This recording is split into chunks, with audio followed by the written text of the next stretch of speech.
खुशामदीद बच्चों, मैं मोहम्मद इमरान इस्तकबाल करता हूं आपका राजस्थान सरकार और वेदांता के CSR इनिशिएटिव ई कक्षा में, जिसके टेक्निकल पार्टनर हैं मिशन ज्ञान। आज की इस क्लास में हम मुताला करेंगे हमारी दरसी किताब नवाए उर्दू के 11वें सबक कवायद का, जिसका हम कई हिस्सों के अंदर मुताला कर रहे हैं। कवायद के अलग अलग हिस्सों का हम अलग अलग वीडियो में देखते आ रहे हैं, पढ़ते आ रहे हैं। आज का हमारा मौजू है मजमून नवेसी। ये 7वां हिस्सा है कवायद का, हमारे 11वें सबक का मजमून नवेसी। मजमून नवेसी जो हमारा हिस्सा है, इस हिस्से के अंदर हम मजमून लिखने का तरीका सीखेंगे कि मजमून किसे कहते हैं और मजमून कैसे लिखा जाता है। अपने ख्यालात का इजहार किस तरह से किया जाएगा, बात को किस तरह से बताया जाएगा, मौजूओं को किस तरह से, मौजूआत को किस तरह से शामिल किया जाएगा, ये सारी बातों की मालूमात हम इस सबक के अंदर हासिल करेंगे। तो हम शुरू करते हैं हमारा सबक मजमून नवेसी। बच्चों, मजमून नवेसी हमारे इम्तिहान के हिसाब से भी हमारे लिए बहुत अहम है। यहाँ से हमारे बड़ा सवाल आएगा और ज़्यादा नंबर का सवाल आएगा, तो हमें इसको अच्छी तरह सीखना ज़रूरी है, अच्छी तरह देखना ज़रूरी है। किसी वाक़े, बात या मौजू से मुतालिक अपने ख़यालात को, कोई वाक़या हो, कोई बात हमारे जहन में आ रही हो या कोई मौजू हमें मिला हुआ हो, उस मौजू के ऊपर हमें अपनी बात कहनी है, तो रब्त और तसलसल के साथ, रवानगी के साथ, दिलकश अंदाज में अपनी बात को कहना मजमून नवेसी मजमून के अंदर कहा जाता है। आसान ज़बान और पुरअसर अंदाज में तसलसल के साथ लिखना मजमून नवेसी कहलाता है। तसलसल यानी रवानगी, रब्त के साथ, खूबसूरत अंदाज में अलग अलग जगह से अलग अलग चीज़ों को समेटते हुए, बड़ी चीज़ों को छोटा करते हुए मजमून को लिखा जाता है। शाइस्तगी और उम्दगी हमारे मजमून की बनी रहती है, हमारी तहरीर की बनी रहती है मजमून नवेसी के अंदर। और हम देखते हैं कि मजमून नवेसी एक फ़न है। मजमून नवेसी एक फ़न है जिसको हमें जानना, हमें सीखना बहुत ज़रूरी है कि मजमून हम कैसे लिखें, मजमून को हमें किस तरह से लिखना चाहिए। इस फ़न को जानना हमारे लिए बहुत ज़रूरी है, क्योंकि मजमून की जो बारीकियाँ होती हैं मजमून नवीसी की, अगर हम ये नहीं जान पाए तो फिर हम सही ढंग से, सही तरीके से मजमून नहीं लिख पाएंगे, मजमून लिखने के अंदर गलतियाँ करेंगे। तो ये जो फ़न है मजमून नवीसी का, इसे हमारे लिए सीखना बहुत ज़रूरी है, ताकि जब हम कोई मजमून लिखें इम्तिहान में या अपनी ज़िंदगी में भी आगे चल के हम मजमून लिखें तो मजमून अच्छा हो और शगुफ्ता मजमून हो। मजमून के लिए मौजू की कैद नहीं है। मजमून के लिए मौजू की कोई कैद नहीं होती। जो मौजू, जो उन्वान आप चाहो, जिस मौजू के ऊपर आप लिखना चाहो अपना लिख सकते हो। कोई आपको देगा, कोई भी किसी भी तरह का उन्वान, किसी भी तरह का मौजू आपको मजमून लिखने के लिए दे सकता है और आपको उसके ऊपर मजमून लिखना पड़ सकता है। आप भी लिखोगे तो कोई कैद नहीं है। दुनिया के अंदर जितनी चीज़ें मिलती हैं वो सभी, उन सभी चीज़ों के ऊपर मजमून लिखा जा सकता है, उन सभी अनवान के ऊपर मजमून को हम लिख सकते हैं। तो कोई कैद नहीं है। मजमून निगार मजमून लिखने से पहले मौजू से मुतालिक ख्यालात को यकजा करता है, एक जगह कर लेता है।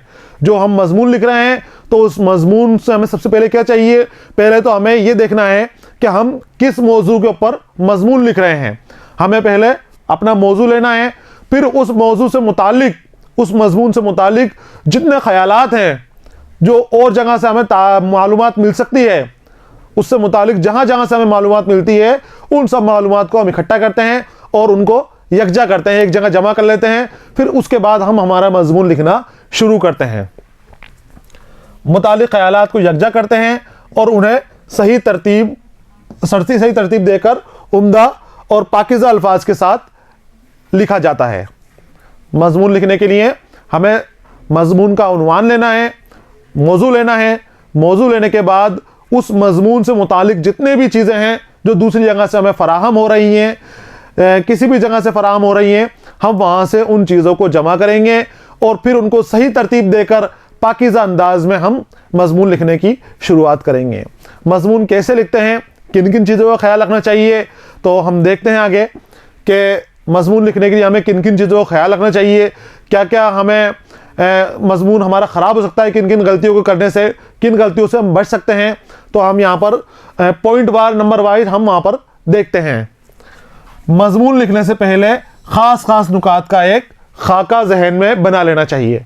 यानी जब हम मजमून लिखने बैठे हैं तो हमें पता होना चाहिए, हमारे दिमाग में पूरा क्लियर होना चाहिए कि हमें मजमून में इन बातों को शामिल करना है और इन बातों से हमें बचना है। सारी बातें हमारे दिमाग में पहले से ही तैयार होनी चाहिए। अगर हम कंफ्यूज रहे, हमारा दिमाग इधर उधर रहा, तो फिर हमें पता नहीं चलेगा कि हम मजमून में क्या लिख रहे हैं। तो मजमून में हमें पहले से पता होना चाहिए खास खास नुकात यानी पॉइंट्स, खास खास पॉइंट का खाका हमारे दिमाग में तैयार होना चाहिए। और चाहें तो उसको रफ नोटबुक पर अलग से नोट कर सकते हैं कि हम अपने मजमून में इन चीज़ों को शामिल करेंगे, इन नुकात को शामिल करेंगे। तो वो हमारा तैयार रहना चाहिए तरीका। दूसरा पॉइंट आपके लिए दे रखा है कि ख्यालात के इजहार के लिए उम्दा, पुरअसर और मौजू अल्फाज का इस्तेमाल करना चाहिए। भद्दे, छोटे और फिक्रे टाइप के अल्फाज हमें इस्तेमाल नहीं करने चाहिए। हमें अच्छे अल्फाज इस्तेमाल करने चाहिए, जो मौजू से मुतालिक हो उन्हीं अल्फाज का इस्तेमाल करना चाहिए। और जब हम अल्फाजों का इस्तेमाल करें तो उनका निकालने से पहले, अल्फाजों को इस्तेमाल करने से पहले हमें उनकी खूबसूरती का अंदाज़ा लगा लेना चाहिए। मुतरादिफ अल्फाज बहुत सारे होते हैं, अगर एक अल्फाज से खूबसूरती नहीं आती, एक लफ्ज़ से खूबसूरती नहीं आती, तो हमें उसको छोड़कर उसका मुतरादिफ कोई दूसरा ऐसा ले लेना चाहिए कि जिससे हमारे मजमून के अंदर खूबसूरती आ जाए। उसमें मजमून में खूबसूरती आना बहुत ज़रूरी होता है बच्चों। तो अच्छे अल्फाज का हमें चयन करना चाहिए, अच्छे अल्फाज का इस्तेमाल करना चाहिए। मजमून से मुतालिक ख्यालात को रब्त और तसलसल के साथ पेश किया जाए।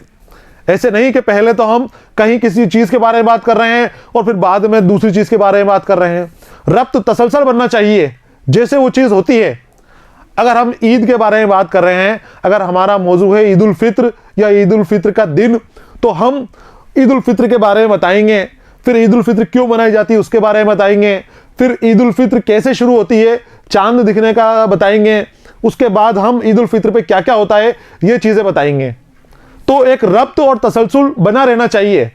अगर रब्त नहीं बना तो फिर हमारे समझ में ही नहीं आएगा कि हम उन्वान शुरू होते ही कि सबसे पहले हम ये बता रहे हैं कि ईद पर सब गले मिलते हैं, तो हमने पहले नहीं बताया कि ईद की शुरुआत कैसे हुई, ईद मनी कैसे, तो फिर हमारा रब्त टूट गया, वो ऊपर नीचे बिगड़ जाता है।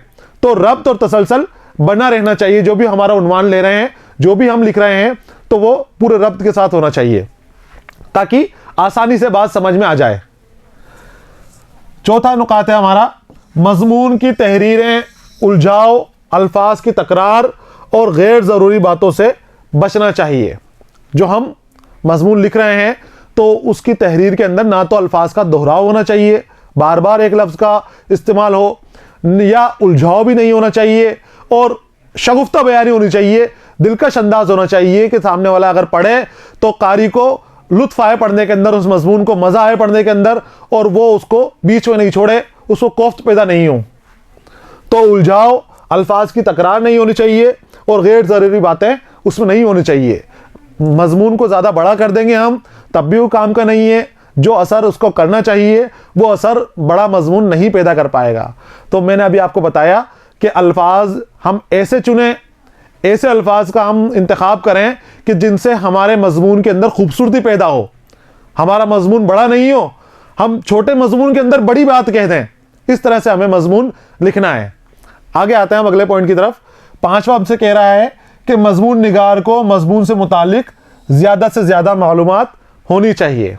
अगर आपको मालूमात ही नहीं है अपने उन्वान से मुतालिक, तो फिर आप वहाँ जो बतानी चाहिए चीज़ें, जो मालूमात उसमें दर्ज करनी चाहिए मजमून के अंदर, तो वो हम नहीं दे पाएंगे। तो इसके लिए हमें चाहिए कि हम मजमून लेने से पहले, मजमून लिखने से पहले उसके बारे में सारी मालूमात हासिल कर लें।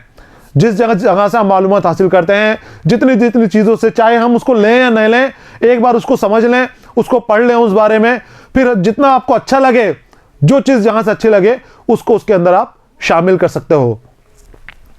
तो मजमून निगार को अपने मजमून से मुतालिक सभी तरह की मालूमात होना ज़रूरी है। आगे आते हैं, मजमून में ऐसी बातों से बचना चाहिए जिनसे किसी हुकूमत, मजहब, फ़िरका, मुआशरा और किसी के अकायद को कोई एतराज़ हो। ये बच्चों बहुत ख़ास बात है कि अगर हम कुछ लिखें, हमें आज़ादी मिली हुई है लिखने की, लेकिन लिखने का मतलब ये नहीं कि हम किसी का दिल दुखाने लग जाएं, किसी के मज़हब की बेअदबी करने लग जाएं, किसी के अकीदे की बेअदबी करने लग जाएं, सरकारी कानून की बेअदबी करने लग जाएं, कवानीन को तोड़ने वाले काम करने लग जाएं हम, तो फिर वो हमारा मजमून काम नहीं देगा बच्चों, वो मजमून ख़राब हो जाएगा हमारा। हमें जब भी हम मजमून लिखें तो हमें दूसरे मज़ाहिब का, दूसरे अकायद का और हमारे हुकूमती कानूनों का एहतराम करना चाहिए, उनकी इज़्ज़त करनी चाहिए, उनकी अज़मत को दिल में रखते हुए लिखना चाहिए। आप ऐसी बात लिखो कि जिससे किसी के दिल को ठेस नहीं पहुँचे। शख्सी भी अगर लिखते हो तो ऐसा नहीं हो कि किसी ने आपने अच्छा मजमून लिखने के लिए किसी शख्स का दिल दुखा दिया हो। नहीं, ऐसा मजमून नहीं लिखना। मजमून ऐसा लिखना है कि जिससे कुछ फ़ायदा हो, मुआशरे को कुछ फ़ायदा हो, हमें कुछ फ़ायदा हो, अदबी तौर पर कुछ फ़ायदा हो। इस तरह के आपको लिखना चाहिए जिससे फसादात पैदा हो। ऐसे मजमून से बचना चाहिए। पूरे मजमून को एक पैराग्राफ में नहीं लिखकर बहुत से पैराग्राफ में तकसीम कर देना चाहिए। जब हम मजमून लिखते हैं तो अलग अलग पैराग्राफ में अलग अलग तरह की चीज़ें हमें देनी चाहिए और उसको छोटे छोटे पैराग्राफ में बांट देना चाहिए, जिससे हमारी बात समझ में आ जाए, पढ़ने वाले को आसानी रहे। जब हम पैराग्राफ में बांट देते हैं तो कारी को आसानी हो जाती है और उसके बाद उसकी आंखों को भी सुकून मिलता है। जब वो देखता है कि ये इस तरह से बटा हुआ है तो इतना पढ़ के वो इत्मीनान में आ जाता है, सुकून ले लेता है, उसको समझ लेता है। उसके बाद वो आगे वाले पैराग्राफ की तरफ जाता है, आगे वाले इक़्तिबास की तरफ जाता है। तो छोटे छोटे पैराग्राफ के अंदर हमें इसको अपने शामिल करना चाहिए। 8वां है, मजमून में ज़रूरत के मुताबिक कोई शेर बतौर वजाहत लिखना चाहिए। जब हम कोई मजमून लिख रहे हैं तो उससे मुतालिक, ऐसे नहीं कि कहीं और का हम शेर उठा के ले आए, नहीं, उस मजमून से मुतालिक। अगर हम मजमून के अंदर किसी शायर का नाम ले रहे हैं तो उस शायर का कोई भी शेर उस मजमून से मुतालिक ले सकते हैं। अगर हमने शायर का नाम नहीं लिया है, उस मजमून का ही नाम है, तो उस मजमून से मुतालिक किसी भी शायर का कोई सा भी शेर हम वहाँ पर इस्तेमाल कर सकते हैं, लेकिन वो मजमून से मुतालिक होना चाहिए। ऐसे नहीं कि मजमून को बढ़ाने के काम आए, मजमून को लंबा कर दे, कोफ्त पैदा करता है फिर लंबा मजमून। तो ज़रूरत के मुताबिक, ऐसे भी नहीं कि बहुत ज़्यादा भर दें हम शेर, बहुत ज़्यादा अशार उसके अंदर इतने डाल दें कि हम मजमून तो समझ में आए नहीं और अशार ही चलते जाएं। बिल्कुल ध्यान से नज़र रखते हुए कि ना तो मजमून के अंदर बोरियत महसूस हो, ना मजमून के अंदर जो हमारी असल बात है, असल मकसद है, वो पीछे छूट जाए।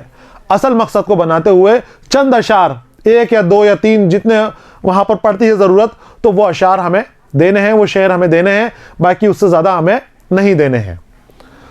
आगे हम आते हैं पॉइंट नंबर 9 की तरफ। ये कह रहा है कि मजमून के शुरुआत पर पुरअसर होनी चाहिए। जब आप मजमून की शुरुआत करो ना तो पुरअसर होनी चाहिए कि पढ़ने वाला आपसे मुतासिर हो जाए। अगर मजमून की शुरुआत ही ख़राब हो गई तो फिर मजमून पढ़ने में मज़ा नहीं आएगा, पढ़ने वाला मजमून को छोड़ देगा, वो उससे बोर हो जाएगा। तो पुरअसर अंदाज में शुरुआत होनी चाहिए, दिलचस्प अंदाज में शुरुआत होनी चाहिए कि पढ़ने वाले को मज़ा आ जाए और वो सोचने लग जाए कि आगे क्या होगा, उसकी दिलचस्पी हो जाए मजमून में, उसको जानने का बढ़ जाए कि मैंने यहाँ तक पढ़ा है तो मुझे बहुत अच्छा लगा, अब मैं आगे पढ़ूंगा तो आगे पढ़कर देखता हूँ मैं क्या होता है। ऐसे नहीं कि इतना बड़ा शुरुआत की कुछ लाइनें पढ़ी उसने और उसका मन ख़राब हो गया। आगे आपके अच्छा मजमून आपने लिखा है, जो आपके मजमून का नफ्स है वो बहुत अच्छा है, अच्छी अच्छी बातें उसमें दी हैं आपने, लेकिन उसकी शुरुआत ही आपने ख़राब कर दी तो वो अच्छी बातें पढ़ने में नहीं आएंगी, वो अच्छी बातें ख़राब हो जाएंगी। तो आपको शुरुआत बहुत पुरअसर अंदाज में, बहुत अच्छे अल्फाज का वहाँ पर इस्तेमाल करना चाहिए, जिससे आप बात को अच्छी तरह समझा सकें और दिलचस्पी पैदा हो जाए, पढ़ने वाले की, कारी की दिलचस्पी पैदा हो जाए। पॉइंट 10 कह रहा है, मजमून का खात्मा उम्दा और पुरअसर अंदाज में होना चाहिए। और जब हमने पूरा मजमून अच्छा लिखा है, हमने उसका शुरुआत अच्छी करी है, मुतासिर कर दिया शुरुआत में ही, उसका नफ्स का मजमून जो है वो बहुत अच्छा है, तो फिर नज़्म की इख्तिताम भी अच्छा होना चाहिए। जो हमारा मजमून है इसकी इख्तिताम भी अच्छी होनी चाहिए।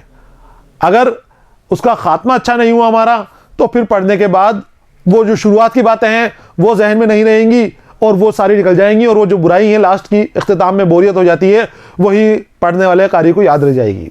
तो पूरा का पूरा मजमून हमारा रब्त और तसलसल के साथ होना चाहिए, संजीदा हो या उसके अंदर कुछ मज़ाहिया अंदाज हो, जैसा भी हो, लेकिन वहाँ पर रब्त बना रहना चाहिए, तसलसल बना रहना चाहिए, रब्त टूटा नहीं चाहिए। 11वां है मजमून निगार को अपने ख्यालात पुरअस अंदाज और दलाइल के साथ पेश करना चाहिए। अपनी बात के सबूत के तौर पर अपनी बात को वाज़ेह करने के लिए बीच बीच में हम कुछ दलाइल भी दे सकते हैं, कुछ दलीलें दे सकते हैं कि जिससे हम बात को हमारे साबित कर सकें। वो किसी मुहक्किक की हो सकती है कि दूसरी जगह से हमें ली हुई हो सकती है बात, जिससे दलील हम दे सकें। तो बीच बीच में अशार भी हमें इस्तेमाल करने हैं और दलाइल भी हमें हमारे मजमून के अंदर देते रहनी है।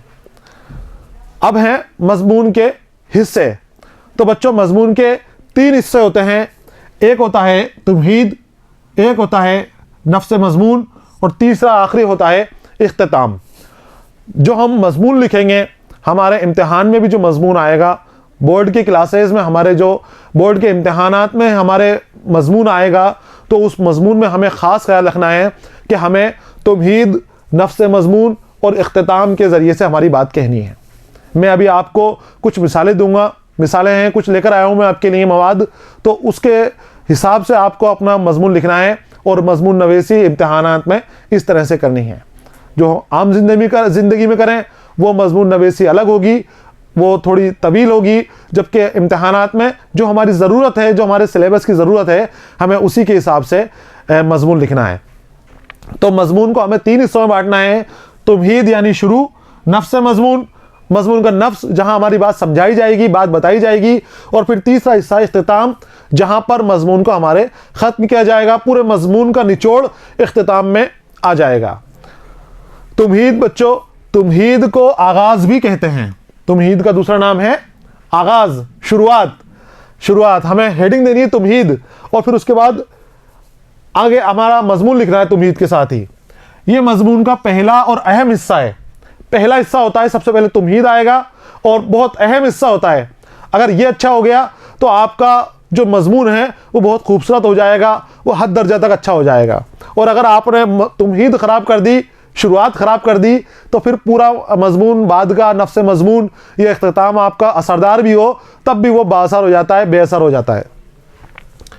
उसमें मजमून के उन्वान की वजाहत की जाती है, यानी कि जो हमारे मजमून का उन्वान है उस उन्वान की वजाहत की जाती है, उसके बारे में बताया जाता है, समझाया जाता है कि ये क्या होता है, क्या इसके बारे में ख्यालात हैं लोगों के, क्या सोचते हैं, उस उन्वान के बारे में सारी चीज़ें, शुरुआती जो जानकारियाँ, जो मालूमात हमें देनी हो वो वहीं जमा की जाती हैं, तमहीद में जमा की जाती हैं। मजमून का आगाज़ पुरअसर अंदाज जुमलों से इस तरह करना चाहिए कि पढ़ने वाला मुतासिर होकर पूरा मजमून पढ़ने पर मजबूर हो जाए। तो जैसा भी हमने पहले नुकात में भी आपको बताया है कि अगर शुरुआत ही हमारी अच्छी ना होगी तो फिर पूरा का पूरा मजमून हमारा बेअसर हो जाएगा, जो उसका मकसद है वो मकसद उसका ख़राब हो जाएगा, वो अपने असल मकसद तक नहीं पहुंच पाएगा। तो मजमून को अपने असल मकसद पर पहुंचाने के लिए बच्चों ये ज़रूरी है कि हम तमहीद को पुरअसर बनाएं, बहुत अच्छा बनाएं, तमहीद को बहुत खूबसूरत बनाएं, अल्फाज का अच्छे से इस्तेमाल करें, जहाँ जो देना है वहीं उसका इस्तेमाल करें, जो काम के नहीं है अल्फाज, जो ख़राब हैं या जिनका वहाँ इस्तेमाल सही नहीं है, उन अल्फाज का उस जगह पर रखना सही नहीं है, उनको हटा देना चाहिए। जो अच्छे अल्फाज हों, छाट कर जो खूबसूरत हों, उन अल्फाज का इस्तेमाल करें ताकि पढ़ने वाला इससे मुतासिर हो जाए, और मुतासिर हो जाए तो वो फिर नफ्स मजमून की तरफ जाए। नफ्स मजमून का दरमियानी हिस्सा है, बीच का हिस्सा है, जहाँ पर मजमून की जान होगी। ये समझ लो आप कि जहाँ पूरा का पूरा मजमून आपका आएगा, तमहीद और इख्तिताम को छोड़कर जो बीच का हिस्सा होता है, यहीं आपके मजमून की जान होती है। यही मजमून जो है आपका, जो समझाना होता है, जो बताना होता है, जो पैगाम देना होता है, वो वहीं दिया जाता है, वहीं समझाया जाता है। मजमून का दरमियानी हिस्सा नफ्स मजमून कहलाता है, जो शुरुआती हिस्सा है वो तमहीद कहलाता है, और जो दरमियानी हिस्सा है ये नफ्स मजमून कहलाता है। इसमें मजमून निगार मौजू से मुतालिक मालूमात का तफसील से जिक्र करता है। जो हमारा उन्वान है हमने तुमहीद में उन्वान की शुरुआती मालूमात दे दी कि उन्वान क्या है और उसके बारे में क्या ख्यालात है लोगों के, उसका इजहार कर दिया हमने। अब जब नफ्स मजमून में आए तो अब उस उन्वान से मुतालिक तफसील से हमें जवाब देना होता है, तफसील से लिखना होता है, पूरी तरह तवील करके उसको बता देना होता है कि इसमें क्या क्या होता है। सारी चीज़ें जो भी हमारा उन्वान है, अगर हमारा रेल का सफ़र है तो अब रेल का सफ़र कैसे हुआ, कहाँ शुरू हुआ, किस तरह से करा, हम कहाँ जा रहे हैं, वो सारा का सारा किस्सा, किस किस तरह से पहुँचे, किस किस मुकाम पर हमारी रेल का ठहराव हुआ, ये सारी चीज़ें हमें नफ्स मजमून में देनी होती हैं। और इसको भी अलग अलग हिस्सों के अंदर बांट दिया जाता है। नफ्स मजमून जो होता है हम उसे अलग अलग पैराग्राफ के अंदर, इक़्तिबास के अंदर बांट देते हैं। अभी हमने सीखा था कि मजमून को आसान बनाने के लिए और अच्छी तरह समझाने के लिए अलग अलग हिस्सों में, अलग अलग पैराग्राफ में बांटकर लिखना चाहिए। तो मजमून जब भी हम भी लिखें, मजमून हम भी लिखें, तो हमें उसको अलग अलग पैराग्राफ में ही बांटना चाहिए कि जिससे हम अपनी बात को आसानी से समझा सकें। तीसरे हिस्से की तरफ आते हैं। जब नफ्स मजमून हो जाता है तो जो आखिरी हिस्सा है हमारे मजमून का, यह है इख्तिताम। इख्तिताम यानी ख़त्मा, जहाँ पर हमारा मजमून ख़त्म हो रहा है। मजमून के आखिरी हिस्से को इख्तिताम कहते हैं। मजमून के आखिरी हिस्से को इख्तिताम कहते हैं। इस हिस्से में मजमून निगार अपने ख्यालात का निचोड़ पैदा करता है। जो तौहीद में कही गई बातें, फिर नफ्स मजमून में जो बातें कही गई हैं, उन सब बातों का निचोड़ कहाँ गया? इख्तिताम के अंदर। इख्तिताम के अंदर उन सारी बातों को, जो जो बातें समझाई हैं, वो सारी की सारी शामिल कर ली। जितनी भी बातें बताई हैं, चाहे वो शेर व शायरी का निचोड़ हो, चाहे नस्री जो हमारे हिस्से दिए हैं उनका निचोड़ हो, या कुछ दलीलें वगैरह दिए हैं उनके बारे में समझाना हो, आखिर में हमें क्या पैगाम मिला, क्या सीख मिली, वो भी हम यहाँ पर दे सकते हैं। तो अपने ख्यालात का पूरा निचोड़ दिलचस्प अंदाज में पेश करता है ताकि पढ़ने वाला मुतासिर होकर अपनी राय आसानी के साथ दे सके। यानी जो उसने पढ़ा है, जो उसने समझा है, वो उसकी राय आपके इख्तिताम से बनेगी। पढ़ लिया, अभी वो सोच ही रहा है कि उसने क्या पढ़ा है, इख्तिताम में आपने बता दिया कि हमने इसमें ये चीज़ें दी हैं, मजमून में ये चीज़ें आप पढ़कर आए हो, ये चीज़ें आप समझ कर आए हो, अब ये हमने इसलिए आपके सामने रखी हैं। जो असल मकसद है वो सामने आ जाता है और उसके हिसाब से फिर पढ़ने वाला अपनी राय बनाता है कि मजमून अच्छा है कि ख़राब है, मजमून में क्या पैगाम दिया है, पैगाम समझ में आया है या नहीं आया, वो सारी चीज़ें वहाँ जमा हो जाती हैं। इसलिए आगाज़ की तरह इख्तिताम भी मुख्तसर और दिलचस्प होना चाहिए। मुख्तसर होना इसकी शर्त है कि इख्तिताम छोटा होना चाहिए, तुमहीद भी छोटी होनी चाहिए, और जो नफ्स मजमून है वहाँ आप अपनी बात पूरे अंदाज में कह सकते हो, पूरी तरीके से आप अपनी बात कह सकते हो। अब बच्चों, मजमून की किस्में हम देखते हैं कि मजमून लिखने का तरीका देख लिया हमने, मजमून के हिस्से देख लिए। 3 हिस्से होते हैं, तुमहीद, नफ्स मजमून और इख्तिताम।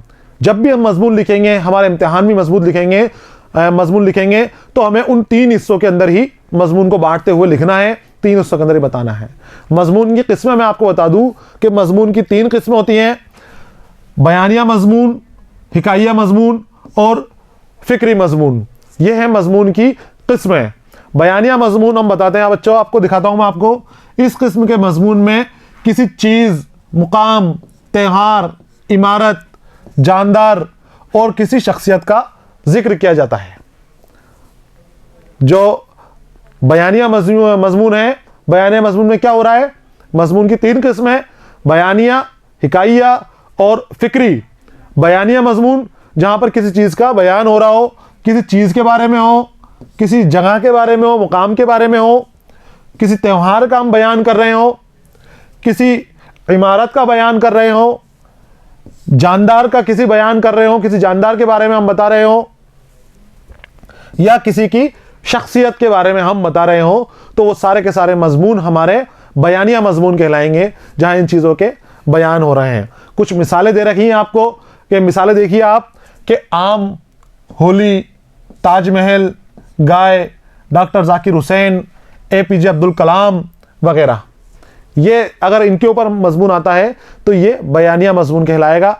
बयानिया मजमून किसी चीज़, शख्स, उसकी शख्सियत के ऊपर, किसी जानवर या जानदार के ऊपर, किसी महल वगैरह के ऊपर, इमारत के ऊपर अगर वो लिखा जाता है तो ये बयानिया मजमून है। अब दूसरा मजमून आया हिकाइया मजमून, जहाँ किसी बात के बारे में बताया जा रहा है, कहानी बताई जा रही है, किस्सा बताया जा रहा है। बयानिया के अंदर वो चीज़ जिंदा है, जिंदा चीज़ के बारे में बात की जा रही है, वो मौजूदा चीज़ के बारे में बात की जाती है कि जो चीज़ मौजूद है बयानिया के अंदर। और हिकाइया में वो चीज़ मौजूद नहीं है, अपने ख्यालात का इजहार किया जा रहा है। कोई कहानी सुनाई जा रही है, कोई किस्सा सुनाया जा रहा है, कोई रेल का सफ़र बताया जा रहा है। वो मज़ामीन जिनमें किसी कहानी, वाक़या, तफरीह और सफ़र के हालात का बयान किया जाता हो। बयानिया मज़मून जिसके अंदर किसी चीज़, इंसान, शख्स, इमारत या और कोई मशहूर चीज़ हो, महल महलात वगैरह, इनके बारे में बात की जाए तो बयानिया मज़मून। लेकिन जहाँ आप बीती सुनाई जाए, कहानी सुनाई जाए, अपने रेल का सफ़र बताया जाए, कोई तफरीह दूसरी की हो कभी, उसके बारे में बताया जाए, तो ये सारे हिकाइया मज़मून, बयानिया मज़मून हो गए, हमारे हिकाइया मज़मून हो गए। तो वो वाक़या, तफरीह और सफ़र के हालात बयान किए जाएं, वो हिकाइया मज़मून। और इसके अंदर हम मिसाल दे सकते हैं, रेल का सफ़र, कॉलेज का मेरा पहला दिन, कॉलेज का मेरा पहला दिन, रेल का सफ़र, यौम आज़ादी, मेरा पसंदीदा खेल। ये है बच्चों हिकाइया मज़मून। अब आते हैं तीसरी किस्म, फ़िक्री मज़मून की तरफ। फ़िक्री मज़मून वो मज़ामीन जिनके बयान ख़यालात और फ़िक्र पर होती है। वो मज़ामीन जिनकी बुनियाद कोई ख़यालात या फ़िक्र पे होती है, उसके पीछे कोई ख्याल है, कोई फ़िक्र पीछे छुपा हुआ है, मज़मून के पीछे किसी फ़िक्र के अंदर लिख रहा है, तो वो सारे मज़मून फ़िक्री कहलाएंगे, जो मुआशरे या कौम की बहबूदी के लिए, भलाई के लिए ज़्यादातर लिखे जाते हैं। मज़मून निगार अपने ख़यालात और जज्बात का इजहार करता है, फ़िक्री मज़मून कहलाते हैं। तालीम नुस्वा औरतों की तालीम के बारे में। यहाँ किसकी फ़िक्र हो रही है?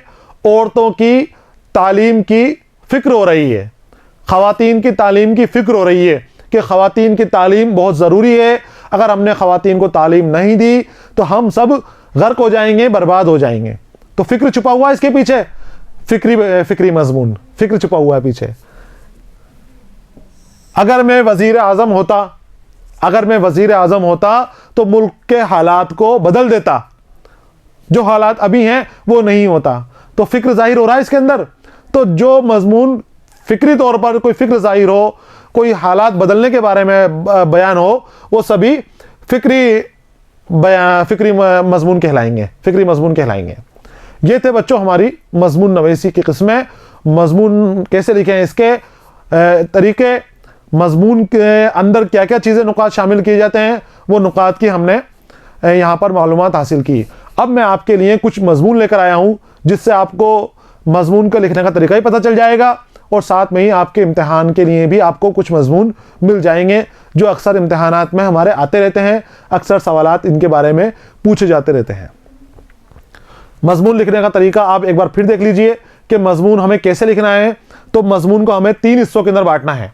ये अब मैं आपको बता रहा हूँ, जो हम इम्तिहान में मज़मून लिखेंगे, तो इम्तिहान में कैसे लिखेंगे हम मज़मून, कि हमें उस मज़मून को उन्वान हमें मिल जाएगा कि क्या हम उन्वान है और किस पे लिखना है, फिर हमें उसको 3 हिस्सों में तकसीम करना है।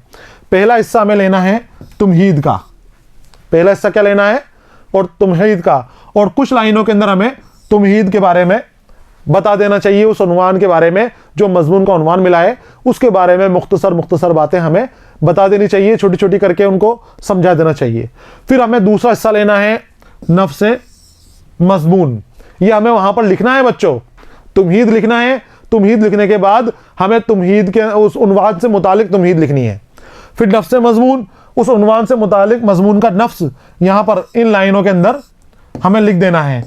1 या 2 पैराग्राफ में या 3 पैराग्राफ के अंदर आप दे दोगे तो आपके बहुत रहता है। 2 या 3 पैराग्राफ के अंदर हमें इम्तिहान के लिए दे देना है। इतना वक्त हमारे पास नहीं रहता कि हम बहुत ज़्यादा लिख दें यहाँ पर, तो 2 या 2.5 पेज या 3 पेज के अंदर हमारा मज़मून आ जाए तो वो खूब होता है मज़मून हमारा। तो पहले हमने लगभग आधे पेज के अंदर या आधे से कुछ ज़्यादा के अंदर तुमहीद लिख दी, और उसके बाद हमने नफ्स मज़मून लिखना शुरू किया, और 1 पेज से ज़्यादा ज़ायद के अंदर हमने नफ्स मज़मून लिख देंगे। और उसके बाद जब आगे का पेज बचता है, कुछ आधा या आधे से थोड़ा ज़्यादा पेज बचता है, उसके अंदर हम लिख देंगे इख्तिताम। इख्तिताम के अंदर जो हमने तुमहीद और नफ्स मजमून लिखा है, इनका निचोड़ हम पेश करेंगे इस जगह के ऊपर, और साथ में मकसद भी बता देंगे हम कि हमने इन मजमून क्यों लिखा है और इस मजमून का असल मकसद क्या है। इसी के अंदर सारा निचोड़ शामिल हो जाएगा, सारी की सारी बातें, सारे के सारे चीज़ें, उस चीज़ के बारे में जिसके बारे में हम बात की है, उस उन्वान के बारे में जिसके हमने मजमून लिखा है, यहाँ पर इख्तिताम में शामिल हो जाएगी। हमें ऐसे कैसे तीनों हिस्सों के अंदर बांटना है। तुमहीद पहला हिस्सा, दूसरा हिस्सा नफ्स मजमून और तीसरा हिस्सा इख्तिताम। 3 हिस्से पूरे करने के बाद हमें हमारा मजमून ख़त्म कर देना है और उसको बंद कर देना है। आगे मैं आपको मजमून की किस्में बताता हूँ, और कि पहला मजमून मैं आपके लिए लेकर आया हूँ ताजमहल। ताजमहल हमारे इम्तिहान के अंदर लगातार पूछा जाता है, बार बार पूछा जाता है कि ताजमहल के बारे में बताइए, ताजमहल पर मजमून लिखिए। तो मैं ताजमहल मजमून लिखा है, मैंने आपको बताया तुमहीद, ये तुमहीद वाला हिस्सा है, पहले नंबर का हिस्सा है तुमहीद। हमें वहाँ पर इम्तिहान में लिखना है तुमहीद, और उसके बारे में ताजमहल की जो शुरुआती बातें होती हैं वो मैं बताता हूँ आपको, फिर समझ में आती जाएगी। अपनी नोटबुक साथ रखिए और नोटबुक में इसको उतार लीजिए, जो आपके काम आएगा आगे। ताजमहल को तारुफ की ज़रूरत नहीं है, ये यादगार दुनिया के 7 अजाइबात की फहरिस्त में शामिल है। हम ताजमहल के बारे में शुरुआती मालूमात दे रहे हैं जो हमें दूसरी जगहों से मिली हैं। इसमें हैरत नहीं कि लोग इसकी खूबसूरती और अजमत का मुशाहिदा करने के लिए साल भर आते रहते हैं। ताजमहल की खूबसूरती और अजमत का मुशाहिदा करने के लिए साल भर आते रहते हैं, साल भर हिंदुस्तान में आते रहते हैं। ये यादगार हिंदुस्तान के सूबा उत्तर प्रदेश के आगरा शहर में वाक़ है। ताजमहल मुग़ल फ़न तामीर की फजलियत की निशानदेही करती है, फजलियत की निशानदेही करती है। यह है बच्चों तुमहीद ताजमहल की। इसके अंदर हमने ताजमहल के बारे में बता दिया कि ताजमहल क्या है, क्यों मशहूर है, मुग़ल फ़न तामीर की वजह से मशहूर है। साल भर दुनिया भर से, पूरी दुनिया से, कोने कोने से लोग ताजमहल को देखने के लिए आते हैं। और ये हिंदुस्तान की ऐसी यादगार है कि जो बहुत मशहूर है, और इसको जो है आगरा के अंदर बनाया गया था। आगरा के अंदर जो उत्तर प्रदेश जो सूबा है हमारा हिंदुस्तान का, वहाँ वाक़ है। अब आते हैं हम नफ्स मजमून की तरफ। नफ्स मजमून में अब ताजमहल की खुसूसियात और उसके बारे में सारी बातें यकजा की जाएंगी, सारी बातें बताई जाएंगी। नफ्स मजमून, फिर हमें हेडिंग डालनी है। पैराग्राफ खत्म होने के बाद जब लाइन खत्म हो जाए, अगली लाइन खत्म करने के बाद हमें लिखना है नफ्स मजमून, और नफ्स मजमून के बाद थोड़ा आगे से हम शुरू कर देंगे। ताजमहल बाहमी ममालिक में इतना मशहूर है कि बहुत से लोग हिंदुस्तान को ताजमहल से जोड़ देते हैं। बहुत अहम जानकारी है ये कि ताजमहल इतना मशहूर है कि हिंदुस्तान का नाम आते ही बाहरी जो ममालिक हैं उन लोगों के मुंह के ऊपर ताजमहल का नाम आ जाता है, हिंदुस्तान को ताजमहल से जोड़ देते हैं। उसके उम्दा फ़न तामीर से ज़्यादा दिलचस्प उसके पीछे की कहानी है। ये शानदार खूबसूरत इमारत अपनी बीवी से शौहर की मोहब्बत की अलामत के तौर पर मजबूत खड़ी है। मुग़ल बादशाह शाहजहां ने ताजमहल को अपनी प्यारी बीवी मुमताज़ महल के इंतकाल के बाद उसकी याद में तामीर कराया गया। मुग़ल बादशाह शाहजहां ने अपनी प्यारी बीवी मुमताज़ महल की यादगार के तौर पर इसका इस्तेमाल किया है। लफ्ज़ का हमें अल्फाज का इस तरह से इस्तेमाल करना है, इस तरह से हमें अल्फाज लेने हैं जिससे हमारा मजमून खूबसूरत लगे, पढ़ने वाला मुतासिर हो कि हाँ अच्छी चीज़ लिखी है और उसको पूरा पढ़ना चाहिए, बीच में नहीं छोड़े उसको पढ़ने वाला। शाहजहां ने अपनी मोहब्बत करने वाली अहलिया की याद सराहने के लिए पूरी दुनिया के बेहतरीन कारीगरों को यकजा किया और उनको इस तामीर का हुक्म दिया। वो ऐसी चीज़ बनाना चाहता था जो पहले कभी किसी के लिए नहीं बनी थी। अब इससे मुतालिक चीज़ें हमने शामिल कर दी कि ताजमहल क्यों ख़ास बात, ताजमहल की ख़ास बात क्या है, ताजमहल क्यों मशहूर है। हमारा पैराग्राफ चेंज हो गया। यहाँ पर हम अगले पैराग्राफ की तरफ, अगले इक़्तिबास की तरफ आते हैं। आज तक लोग ताजमहल को देखकर शाहजहां और उसकी अजीम मोहब्बत को याद करते हैं। शाहजहां और उसकी अजीम मोहब्बत को याद करते हैं। ताजमहल के नीचे शाहजहां और मुमताज़ के मकबरे हैं, उसके नीचे ही दोनों के मकबरे बने हुए हैं। शाहजहां और मुमताज़ महल एक दूसरे के साथ दफन हैं और मौत के बाद भी शाना बशाना रहे। यहाँ पर आप चाहें तो फिर से अपना पैराग्राफ चेंज कर सकते हैं, छोटे छोटे पैराग्राफ लेना है ताकि समझाया जा सके। ताजमहल को 1983 में यूनेस्को ने हेरिटेज साइट करार दिया था। यूनेस्को ने ताजमहल को 1983 में हेरिटेज साइट करार दिया था। ताजमहल सफ़ेद संगमरमर से बनाया गया है। ताजमहल की तामीर 1630 ईस्वी में शुरू हुई और बिलाखिर तकरीबन 20 सालों के अंदर इसकी तामीर मुकम्मल हुई। यादगार की दीवार काफ़ी महंगे पत्थरों से कुंदा है, जो उसकी दीवारें हैं उसमें बहुत महंगे पत्थर जड़े हुए हैं, कुंदा हैं, लगे हुए हैं। ताजमहल में बहुत सारे फ़न तामीरात शामिल हैं, बहुत सारे फ़न तामीरात शामिल हैं। ताजमहल के चारों कोनों में खड़े 4 सतून थोड़े माइल हैं, जो 4 सतून हैं, 4 मीनारें हैं, वो थोड़ी माइल हैं, झुकी हुई हैं। ये यादगार को किसी नुकसान से, किसी भी किस्म के नुकसान से बचाने के लिए उनको थोड़ा माइल किया गया है कि कभी कोई ऐसा कुदरती आफत आ जाए कि इसकी वजह से अगर सतून गिरें तो फिर वो उसके ऊपर जो इमारत का, यादगार का मेन हिस्सा है, वहां ना गिर के पीछे की तरफ गिरें। शाहजहां ने ताजमहल बनाने में भारी रकम खर्च की थी, बहुत भारी रकम ताजमहल के बनाने के अंदर खर्च की थी। इसके अलावा ताजमहल के फ़न तामीर को हिंदुस्तान, तुर्की, फ़ारसी और दीगर बहुत सारे फ़न तामीरात से मुतासिर किया गया था। ये हिंदुस्तान के फ़न तामीर तो लिया गया, साथ में दीगर ममालिक जो बाहमी ममालिक हैं उनकी फ़न तामीर भी ताजमहल के अंदर नज़र आती है, दिखाई देती है। ताजमहल के सामने एक खूबसूरत चश्मा नज़र आता है, उसके पानी में ताजमहल की अक्कासी एक खूबसूरत मंजर बनाती है। यह है बच्चों हमारा नफ्स मज़मून, जहाँ हमने मज़मून जो हमारा था ताजमहल, इसका पूरे के पूरे सारे हवाले इसके अंदर दे दिए कि क्यों मशहूर है, क्यों लोग दूर दूर से देखने के लिए आते हैं, कैसे इसकी तामीर हुई, किस तरह से इसकी तामीर हुई। सामने चश्मा है, इसके सफ़ेद संगमरमर के पत्थर हैं, जो इसका फ़न तामीर है उसके बारे में हमने इसमें मालूमात फराहम कराई है। जो उसकी बारीकियाँ हैं कि जैसे ताजमहल के जो सतून हैं, चारों सतून हैं, वो थोड़े माइल हैं, पीछे की तरफ झुके हुए हैं कि कभी कोई कुदरती हादसा होता है तो वो उसके ऊपर नहीं गिर के पीछे की तरफ गिरें, उसको बचा लें, जो उसका मेन मकबरा बना हुआ है ताजमहल का। तो इस तरह से हम बहुत सारी चीज़ें, इसके अलावा भी और भी चीज़ें हम मज़मून में शामिल कर सकते हैं।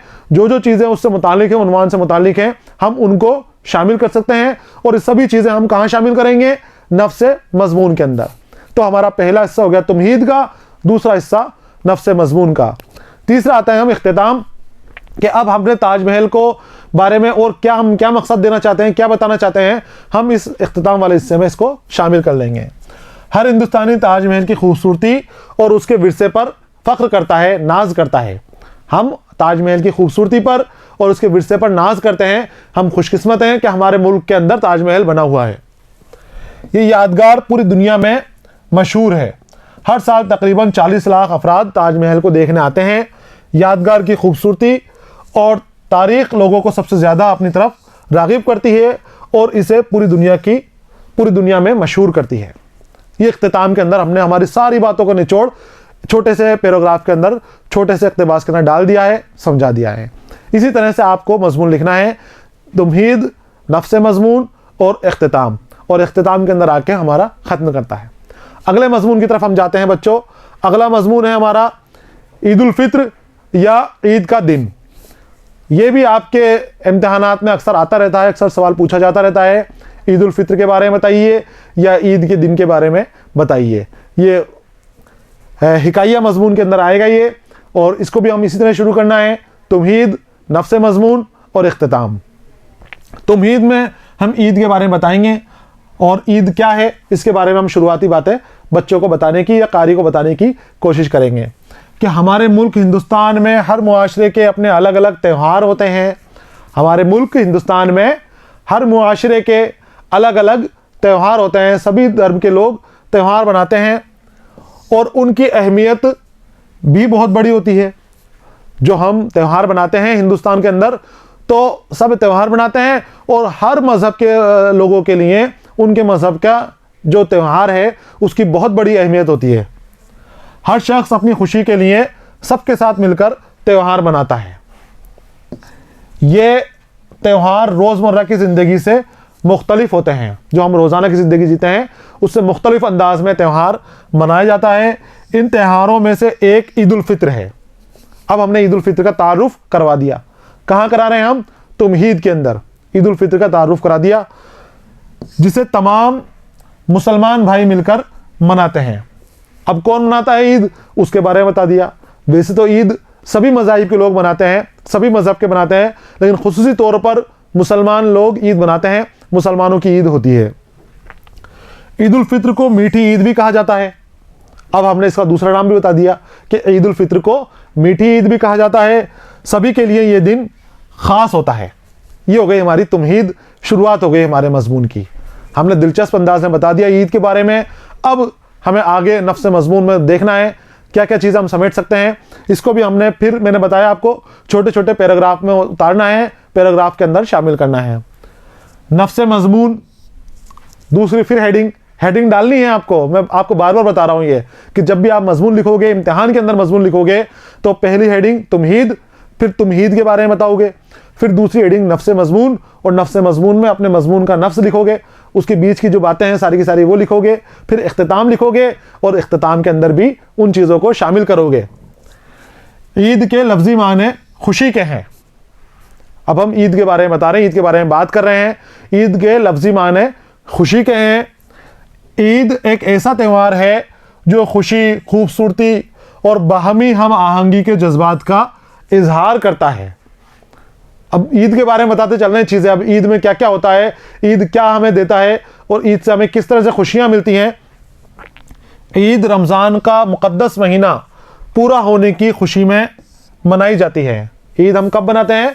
जब हम पूरे रमज़ान में पूरे रोज़े रख लेते हैं, उन रोज़े ख़त्म होने की खुशी के अंदर ईद मनाते हैं।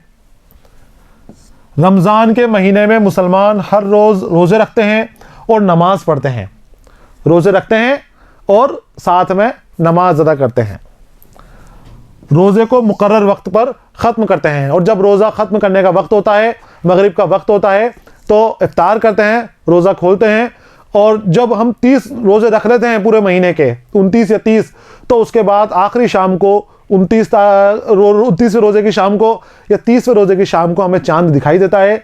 उस चांद को देखते हैं, उस चांद से ही अगले दिन ईद हो जाती है। रमज़ान के महीने ख़त्म होने पर आखिरी रोज़े के बाद जो आखिरी रोज़ा होता है, ईद का चांद दिखाई देता है। ईद चांद दिखने पर अगले दिन ईद मनाई जाती है। ईद का जो चांद होता है, ईद का चांद दिखने के अगले दिन ईद मनाई जाती है। ईद के दिन सभी जल्दी ही नहा धोकर उठ जाते हैं, नए कपड़े पहन लेते हैं, ज़कात और फितरा अदा करते हैं। ये ख़ास बात होती है ईद की कि हम खाली ईद खुद ही नहीं मनाते, साथ में जो गरीब हैं उनके लिए भी हम ईद का इंतज़ाम करते हैं। गरीब लोगों को भी हम फितरा और ज़कात की रकम जो हम पहले ही दे चुके होते हैं, उससे हम हमारे गरीब भाई बहनों के लिए ईद का इंतज़ाम करते हैं।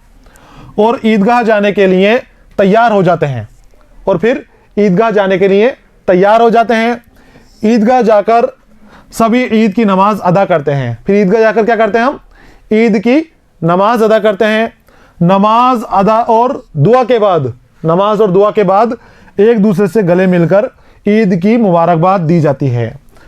सुबह जल्दी उठ जाते हैं, नहा धो के तैयार हो जाते हैं, ईदगाह जाते हैं, खुशी खुशी बच्चों को साथ लेते हुए जाते हैं। रास्ते मेले लगे हुए होते हैं, वहाँ से भी घूमते हुए जाते हैं, और वहाँ जाके ईदगाह जाकर ईद की नमाज अदा की जाती है। उसके बाद दुआ होती है। दुआ के बाद एक दूसरे को मुबारकबाद दी जाती है, गले मिले जाता है, लोगों के गले मिलकर मुबारकबाद दी जाती है। उसके बाद सभी अपने अपने घर लौट आते हैं, और घर लौट आने के बाद मेले में जाते हैं, और घर आकर, मेले से घर आकर सेवइयाँ वगैरह खाते हैं। मीठी ईद है, मीठा खाते हैं, और उसके बाद बच्चों को ईदी देते हैं, और बच्चे खूब खुश रहते हैं, सभी खुश रहते हैं। तो 2 पैराग्राफ हमारे हो गए। तीसरे पैराग्राफ के अंदर ईद उल फित्र को मीठी ईद भी कहा जाता है। उस दिन घरों में खीर और सेवइयाँ बनती है। ईद के दिन घरों में खीर और सेवइयाँ बनती हैं, और लोग एक दूसरे के घर जाते हैं, एक दूसरे से मिलने के लिए जाते हैं। सारी बातें हमें शामिल कर लेनी है, जो जो हमें पता है। मजमून लिखने के तरीके के अंदर शुरू में मैंने आपको बताया था कि जब हम मजमून लिखते हैं तो सारी की सारी बातें हमें शामिल कर लेनी है। कौन कौन सी बातें? उन्वान से मुतालिक, हमें ईद से मुतालिक जो जो चीज़ें पता थी कि ईद पर क्या क्या होता है, वो सारी की सारी शामिल कर ली। लेकिन मजमून को बड़ा भी नहीं होने देना है कि बोरियत पैदा हो जाए। जल्दी जल्दी बातों को बताते हुए आगे बढ़ जाएं, समझाते हुए आगे बढ़ जाएं, जिससे बोरियत ना हो और वो मजमून में रब्त बना रहे। एक दूसरे के घर जाते हैं, प्यार से मिलते हैं, एक दूसरे को गले लगाते हैं, मुबारकबाद देते हैं, खीर सेवइयाँ खाते हैं और बच्चों को ईदी भी देते हैं। ईद के दिन क्या क्या काम होते हैं वो सारे बता दिए गए हैं। ईद के दिन बच्चे, बूढ़े, मर्द और ख़वातीन सब खुश नज़र आते हैं, सभी खुशी रहते हैं। ईद के दिन वो तमाम मेलों में जाते हैं और अपनी ज़रूरत के मुताबिक ख़रीदारी करते हैं।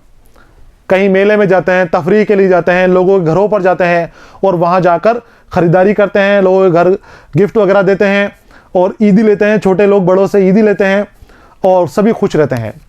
ये हमारा ख़त्म हो गया नफ्स मज़मून वाला हिस्सा हमारा पूरा हो गया। इसके अंदर हमने ईद से मुतालिक जो जो चीज़ें हमें मालूम थी, जो जो जानकारियाँ मालूम रहती हैं, वो सारी हमने शामिल कर ली। तो हमें ख़ास बात रखनी है, याद रखनी है कि जब भी हम मज़मून लिखें तो मज़मून का जो उन्वान है उससे मुतालिक जितनी बातें हमें पता हैं, जितनी हमें पता है, वो सारी की सारी हमें हमारे मज़मून के अंदर शामिल कर लेनी चाहिए।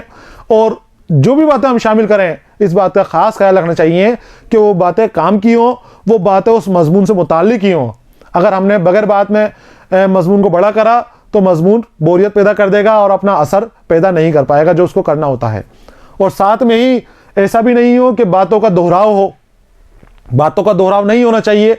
एक बार जो बात कह दी वो बात दोबारा मज़मून के अंदर नहीं आनी चाहिए, ज़ब्त और तसलसल बना रहना चाहिए। इसके बाद इख्तिताम, फिर वही कि उसके बाद जो पूरा मज़मून हमने पढ़ा उस मज़मून का निचोड़ हमें इख्तिताम के अंदर दे देना है। ईद का दिन खुशियों का दिन है, खुशियाँ बांटने का दिन है। इस दिन सब लोग एक दूसरे से मिलकर खुशियाँ बांटते हैं। खुशियाँ बांटने का दिन है, खुशियों का दिन है। सभी मिलकर एक दूसरे से खुशियाँ बांटते हैं और गरीबों को ज़कात और फितरा वगैरह देते हैं ताकि वो भी उनकी खुशियों में शामिल हो सकें, वो भी खुशियाँ बना सकें, खुशियाँ मना सकें।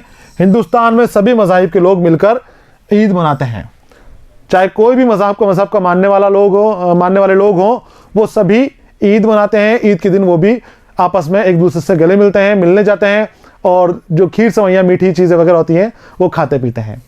ये हमारी हो गई ईद के ऊपर मज़मून। ईद से मुतालिक जितनी भी चीज़ें थी उसमें शामिल कर दिया। तीनों पॉइंट का ख़ास ख्याल रखना है, तुमहीद, नफ्स मज़मून और इख्तिताम। आगे हम आते हैं, एक और हमारा मज़मून है मेरा पहला रेल का सफ़र। ये भी आपके इम्तिहान के लिहाज से बहुत अहम है, बार बार इम्तिहान के अंदर रिपीट होता है, ये बार बार आता है। हर दूसरे तीसरे साल इम्तिहान में इसको पूछते रहते हैं अक्सर कि रेल का सफ़र बताइए, मेरा पहला सफ़र बताइए या रेल का पहला सफ़र बताइए। उन्वान इसका बदल सकता है, जो उन्वान बदल जाए तो आप कंफ्यूज नहीं होना है, आपको रेल के सफ़र के बारे में ही याद रख लेना है, उसी के नुकात उसमें शामिल कर देना है। अगर आपको मज़मून लिखने का तरीका पता चल गया बच्चों के मज़मून कैसे लिखते हैं, तो फिर उन्वान कुछ भी आ जाए, कोई सा ही टॉपिक आपके पास आ जाए, कोई सा ही मौजू आपको दे दें उन्वान मज़मून लिखने के लिए, तो आप आसानी से उसको लिख सकते हो। और ये अच्छे नंबर का यहाँ पर मौजू देते हैं, अच्छा नंबर का आपके मज़मून आता है। फिर वही तुमहीद, शुरुआत 3 हिस्से के अंदर 3 हिस्से याद रखने हैं, तुमहीद, नफ्स मज़मून और इख्तिताम। रेल का सफ़र हमें बहुत ही खुशी का मौका फराहम कराता है। रेल का सफ़र हम क्यों करते हैं? क्योंकि खुशी होती है, खुशी का मौका हमें मिलता है और अफराद को शदीद जोश व खरोश के साथ भर देता है। रेल का सफ़र जोश व खरोश का एहसास भर देता है हमारे दिल के अंदर जब हम रेल का सफ़र करते हैं, कि रेल देखना वही अपने आप में जोश और खरोश होता है, जोश का मादा होता है। उसके बाद उसमें सफ़र करना तो बहुत मज़ा आता है, बहुत खुशी मिलती है रेल के सफ़र के अंदर। सफ़र का फासला लंबा होने पर रेल से सफ़र करने का तरीका सबसे अच्छा होता है। अगर सफ़र आपका लंबा हो तो ये चाहिए कि हमें कोशिश करें कि रेल से ही सफ़र करें। लंबा सफ़र, रेल से लंबा सफ़र आसानी से तय हो जाता है, आसानी से पूरा हो जाता है। रेल में सफ़र के तजुर्बे का मुकाबला दूसरी किस्म के सफ़र के साथ नहीं किया जा सकता। रेल में सफ़र का जो तजुर्बा होता है, उसका जो तजुर्बा है, उस तजुर्बे का किसी दूसरे सफ़र से मिलने वाले तजुर्बे से मुकाबला नहीं किया जा सकता। रेल का सफ़र बहुत अच्छा सफ़र होता है, बहुत आरामदायक और सुकून देने वाला सफ़र होता है। ये है हमारी तुमहीद, जिसमें हमने रेल के सफ़र के बारे में बता दिया कि रेल का सफ़र हम क्यों करते हैं, क्यों करना चाहिए और रेल के सफ़र से क्या होता है, क्या हम बस से क्यों नहीं चले जाते। तो हम रेल के सफ़र के बारे में बता रहे हैं, तो उसी की हमें तारीफ़ करनी है तुमहीद के अंदर कि रेल का सफ़र किस तरह से किया जाए। अब नफ्स मज़मून, तो नफ्स मज़मून के अंदर हम अपने रेल के सफ़र के बारे में बताएंगे, क्योंकि ये पहले सफ़र के बारे में रेलवे सफ़र का किस्सा बयान कर रहा है, हिकाया है ये। तो यहाँ पर नफ्स मज़मून में रेलवे हमेशा मुल्क के माशी तरक्की में अहम किरदार अदा करता है। पहले रेलवे से तारुफ करा देना चाहिए, रेलवे के बारे में बता देना चाहिए। दूसरे ज़राई से इंतहाई सस्ती और आरामदेह होने की वजह से हर तबके के लोग इसमें सफ़र करना बेहतर महसूस करते हैं। रेल का सफ़र बहुत सस्ता होता है और मैंने बताया कि आरामदेह और सुकूनदेह भी होता है। तो हर तबके के लोग, चाहे अमीर हों कि गरीब हों, अपनी हैसियत के मुताबिक अलग अलग दर्जे का टिकट लेकर और उसके अंदर रेल के अंदर सफ़र करते हैं। सबसे ज़्यादा सफ़र करने वाले रेल से ही सफ़र करते हैं। मुझे भी ट्रेन से कहीं आना जाना बहुत पसंद है। अब जो लिखने वाला यानी हम अपने ज़ुबान में लिख रहे हैं तो ये बता रहे हैं कि मुझे भी ट्रेन से कहीं भी आना जाना पसंद है। जब मेरा रेल का सफ़र लिखा जाएगा तो उसमें अपनी ज़ुबान में लिखा जाएगा, अपने बारे में बताते हुए लिखा जाएगा कि मैंने सफ़र किया और मैंने कैसे सफ़र किया, वो बात मैं मज़मून में बता रहा हूँ। अपने आप को मानते हुए यहाँ लिखना है आपको। वैसे मैंने बचपन से ही ट्रेन के बहुत सारे सफ़र किए हैं। सफ़र किए हैं जो मेरी याद में भी मौजूद नहीं है। इतने सफ़र किए हैं कि मुझे पता भी नहीं, कि याद नहीं है मुझे। मेरी याद में है, मैंने पहला ट्रेन का सफ़र उस वक्त किया जब 10वीं पास करने के बाद मैं अपनी बड़ी बहन के घर गर्मियों की छुट्टियों पर लुधियाना गया था। जो पहला सफ़र का आपको बयान देना है तो किसी ऐसी जगह का नाम देना है कि जिससे आप ताल्लुक़ रखते हो, आपका ताल्लुक़ है उसके साथ, कोई जानकार शख्स आपका वहाँ पर मौजूद है, उसके बारे में आप लिख सकते हो कि वहाँ जा रहे हो, या कहीं दूसरी जगह का आप सफ़र दे सकते हो, किसी दूसरे काम के लिए आप जा रहे हो। तो पहला सफ़र आपका कैसा रहा, उस जगह का नाम और उस जगह का तजुर्बा आपको बयान कर देना है। यहाँ कोई क़ैद नहीं है, कोई दायरा नहीं है कि किसी जगह का नाम देना है आपको, या कोई सफ़र, एक ही सफ़र आपको बताना है, यही सफ़र आपको बताना है। आपको अपने हिसाब से बताना है। मैं सिर्फ आपको लिखने का तरीका बता रहा हूँ कि लिखना कैसा है। ये सफ़र मेरी ज़िंदगी का सबसे यादगार सफ़र था जो इसने लुधियाना तक के लिए किया था। उसके बाद भी मैंने बहुत सारे सफ़र किए, लेकिन पहले सफ़र जैसा मज़ा कभी नहीं आया। जो हमारा पहला सफ़र होता है, चाहे वो किसी भी चीज़ का हो, वो बहुत यादगार होता है, वो हमें हमेशा याद रहता है। जो हमने होश के अंदर पहला सफ़र किया हो, छोटे बच्चों ने नहीं, जब हमें होश हो गया, हम अपना ख्याल रखने लग गए और तब हम कोई सफ़र करते हैं तो वो सफ़र हमें हमेशा याद रहता है, पूरी ज़िंदगी याद रहता है। और उस वक्त जो तजुर्बा होता है, वो तजुर्बे हमारी पूरी ज़िंदगी के अंदर हमारे साथ चलते रहते हैं। मेरे बड़े भाई भी मेरे साथ थे। मेरी बहन को पहले ही हम दोनों के आने की खबर कर दी गई थी। मेरा वाराणसी से लुधियाना तक का सफ़र काफ़ी दिलचस्प था। अब ये हमें जहाँ से जा रहे हैं उसका नाम बताना है और जहाँ तक जा रहे हैं उसका नाम भी बता देना है कि ये कह रहा है, मैं कह रहा हूँ कि मैं वाराणसी से लुधियाना तक गया था मेरा पहले रेल के सफ़र में। वाराणसी से लुधियाना तक का सफ़र तकरीबन 16-17 घंटे लगते हैं। मैंने अपने सफ़र के लिए खाने पीने की बहुत सी चीज़ें खरीदी थी। 16-17 घंटे का सफ़र था तो खाने पीने के लिए कुछ चीज़ें चाहिए। स्टेशन पे कुछ चीज़ें अच्छी मिलती हैं, कुछ ख़राब मिलती हैं, तो बेहतर यह है कि मैंने अपना सामान पहले से ही ख़रीद कर रख लिया। अब ट्रेन का नाम दे दिया, कौन सी ट्रेन से, तो हम जम्मू तवी एक्सप्रेस के ज़रिए रवाना होने वाले थे।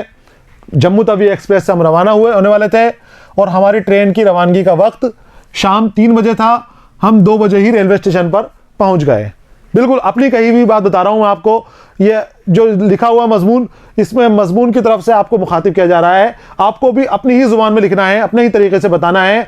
चाहे आपने हो सकता है सफ़र ना भी किया हो, तब भी आपको मुखातिब करना है, अपनी तरफ से ही आपको बोलना है। तो 3 बजे रेल का टाइम था। जम्मू तवी एक्सप्रेस हमारी ट्रेन थी और 3 बजे रेल आने वाली थी। हम 2 बजे ही स्टेशन पर पहुंच गए, वक्त से पहले पहुंच गए। हमारी गाड़ी भी मुकर्रर वक्त से रवाना हो गई और ट्रेन वक्त पर आई और वक्त से ही रवाना हो गई। वाराणसी से पहले जौनपुर पहुंचने के बाद फिर प्रयागराज, कानपुर, आगरा, नई दिल्ली और अगले दिन दोपहर 12 बजे के करीब लुधियाना पहुंचे। अलग अलग स्टेशनों के नाम दे दिए, जो शहर आए बीच में उन शहरों के नाम दे दिए और उसके बाद हम कब पहुंचे उसका वक्त दे दिया कि पहले दिन हमारी ट्रेन 3 बजे चली और अगले दिन 12 बजे हम वाराणसी लुधियाना पहुंचे। वाराणसी से लुधियाना। मेरी बहन और बहनोई पहले ही स्टेशन पर पहुंच चुके थे और हमें देखकर वो बहुत खुश थे। बहन बहनोई या जो भी लेने आ रहे हैं वो पहले ही स्टेशन पर पहुंच गए थे और हमें देखकर वो बहुत खुश थे। ये हो गया बच्चों हमारा नफ्से मजमून। अलग अलग हिस्सों में, छोटे छोटे हिस्सों में बांट दिया।